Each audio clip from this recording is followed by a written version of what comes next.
Hi, thanks for joining us today. We're going to talk about making the most amount of money possible if you're thinking about selling your house in this hot market.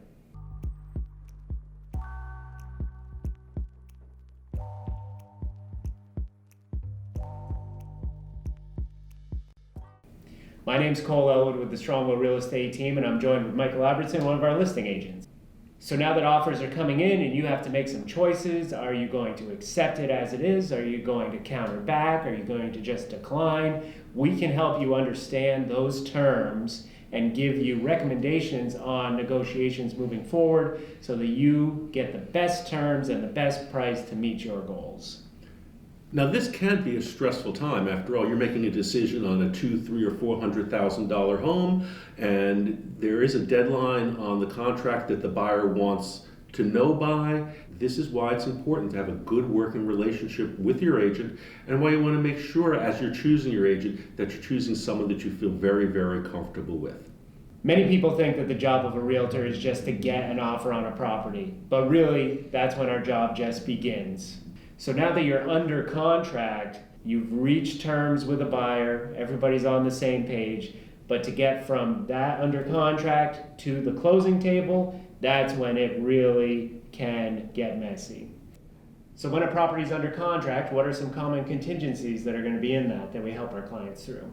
Well, probably the most common contingency is the traditional inspection contingency, which is a structural inspection of the home for health and safety, where they'll be looking at how your home is designed, how it is built, perhaps what work needs to be done. They'll be looking at the major functions in the home: heat, air conditioning, water, etc., to make sure the home is in shape to be sold. This can be a little bit of a scary time for the seller because you're worried about what might be found. Don't be scared. If somebody has already put down a deposit in your home, it's because they want it. And as long as something really bad, frankly, is not found, most items can be easily negotiated. Remember earlier when I talked about you need a good working relationship with your agent? This is where it becomes key. Cole, when they find a problem during inspection, what happens next? So typically, if there are issues in the inspection, the buyer will usually ask for money or they'll ask for the repairs to be done, and that's where we come in to help advise our clients and negotiate the best terms that we can. Now, after the inspection issues have been taken care of, then you're going to move on to the process that's called the appraisal. The buyer is likely going to be having a mortgage from a financial institution.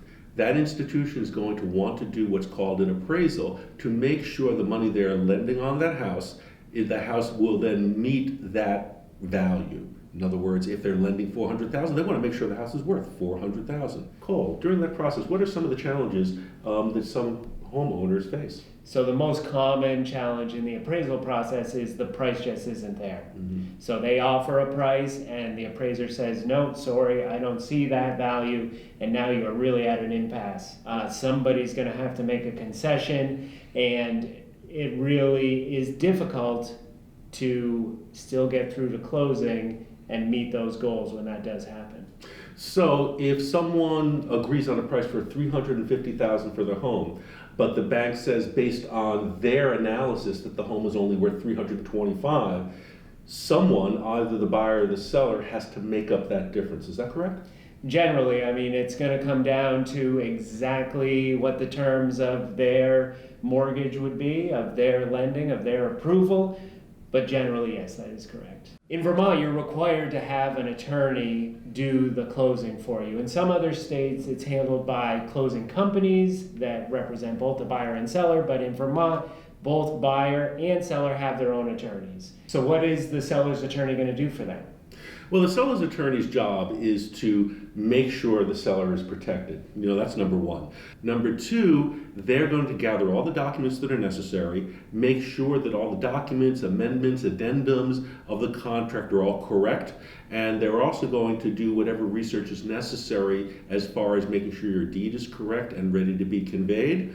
And hopefully that will be all they really have to do, unless there are some problems that develop during negotiations, at which case there might be some other issues an attorney will be dealing with. And then, of course, the attorney will then be part of the closing process to close your home and make sure that you receive your money. The attorney on the buyer's side is going to do a title search. This is one of the last places where big roadblocks can come up if there is an issue in title. But assuming that all of that has gone well, now it's time to prepare for the closing. All of the documents and file numbers are going to be reviewed ahead of time so that you can go to that office, sign those documents, finish the closing, and get your money.